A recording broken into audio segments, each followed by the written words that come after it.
It's Mr. Marshall at Stony Lane. Today, I wanted to talk to you a little bit about words, okay, and thinking about all the different things that you can think about when you see a word, okay.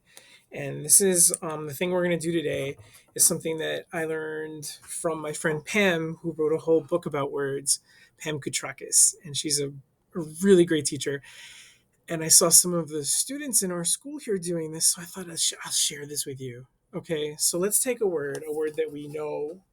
Like here's a word, press. And what we're going to do with the word press is we're going to make a word web.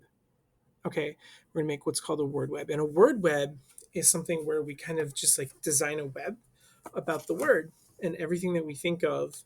And one thing that we can do when we make a word web is we can think about all the things we know about the meaning of the word, because there's lots of words in English that mean lots of things. So press, like you can press a button,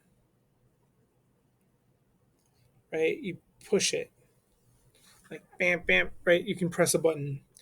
Another thing that we think of when we know the word press is like the word press can be a way that we say like you iron your clothes, you press your clothes. Okay, it's a special kind of iron.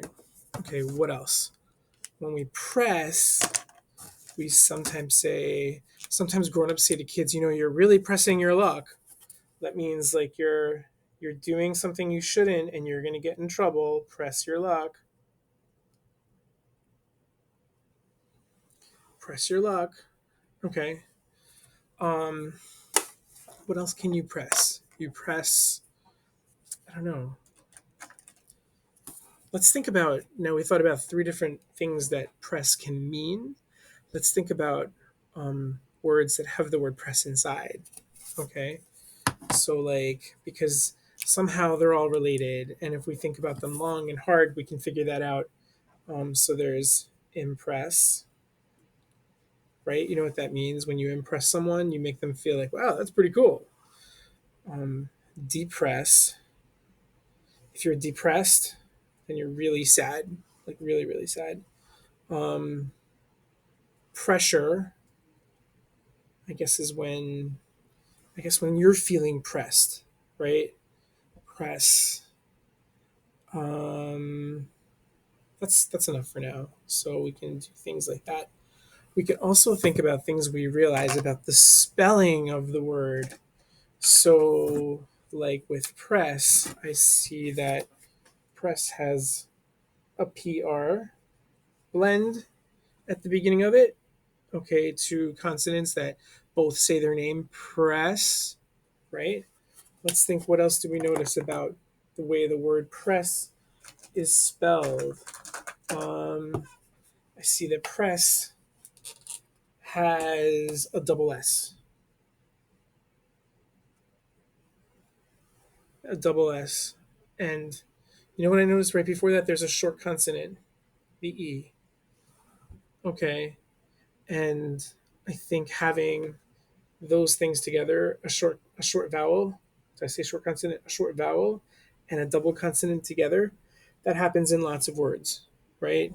It happens in lots of words. I could probably sit here and think of like more. You see what I'm doing? How I'm like trying to think of all the things I know about the meaning, about words that might be related, and about the spelling of this word. And I can keep going. I can keep going, can't I? So why don't you do that? Why don't you think about a word that you know really well, a word that you might use in lots of different ways that has an interesting spelling, and just web that. And then here's the next part. Once you've webbed it, put it away. Don't think about it. And then a couple days later, take it out again and talk about it with someone, because you'll have fresh ideas then. You'll have new things to say. You might find new things to say about something you already wrote, and it's going to get you thinking about words like all the time. Okay, why don't you try that? And I'll see you next time.